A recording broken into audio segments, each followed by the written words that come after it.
Before the video begins, I'd like to mention that I did not make this toolbox off of any plans. I sort of just winged it with the material I had. And so even though I was saying specific measurements in the video, they ended up changing. So if anyone's curious, this is the dimensions of the final product. If you'd like to use them or use it for inspiration for your own, you can pause and take a look at it. Anyway, on to the video. Hello everyone, today I'll be working on making a toolbox out of some scrap plywood I have. I'm not going off of any plans, I'm just kind of measuring stuff out. I believe it's going to be 1 foot by, I think it was, let me see how wide this is, roughly 2 feet wide. Actually it'll be a little bit wider than that because the plywood's going to be on either side of it. So just starting to figure out what I'm going to need to do. But the first thing I'm going to do is I believe I'm going to rip both these pieces of plywood down to 1 foot, and then I'm going to cut this large piece roughly in half to make the handles for the side.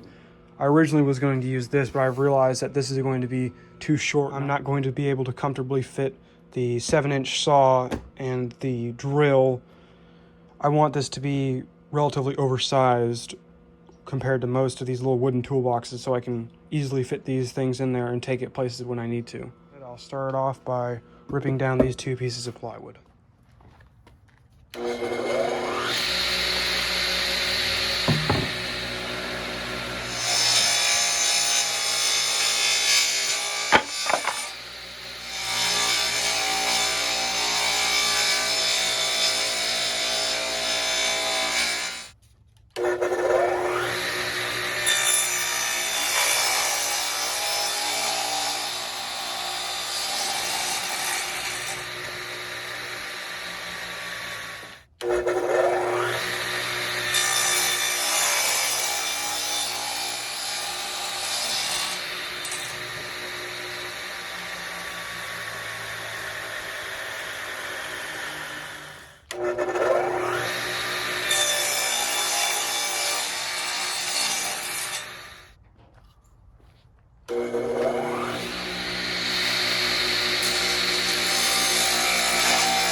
Alright, so this is what I have now. What I'm going to do is cut some 45-degree miters just to make it look a little nicer and so there aren't these sharp edges on the top.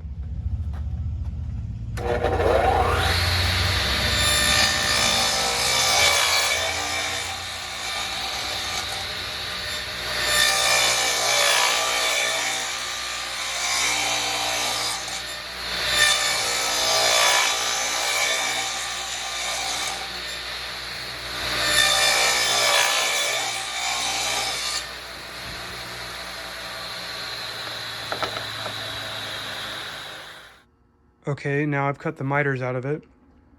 The next thing I'm going to do is drill a 1-inch hole about 1.5 inches the way down on this panel here on both sides. And that's where I will put this oak dowel as the handle.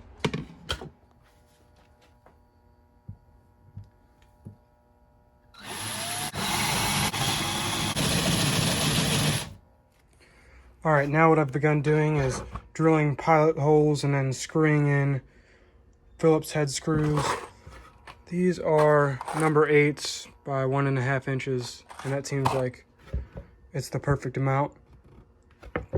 So I'm going to continue doing that, and I'll be back when I'm done. Now what I'm going to do is sand away some of the tear out where I drilled the holes. I'm not going to get it super smooth, because again, this is going to be a toolbox. It's probably going to get beat up anyway. After that, I'm going to put boiled linseed oil on it.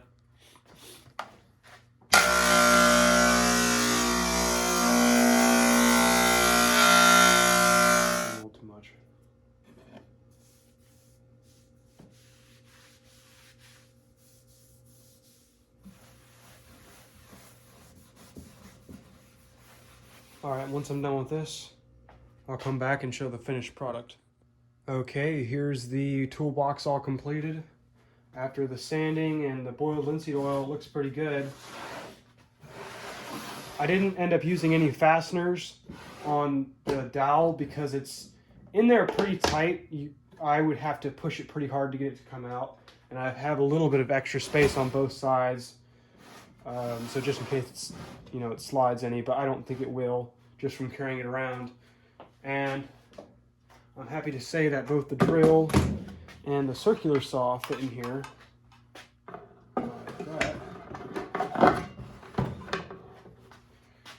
And now I have an easier way of carrying some of the bigger tools I have rather than throwing them in a milk crate, because a milk crate requires 2 hands and this can be carried with 1. Though I'll admit having a circular saw, drill, and other tools in there will make it pretty heavy, but it's really just going to be moving it from the truck to wherever I'm, working on something. Anyway, that's all for now. Thank you for watching.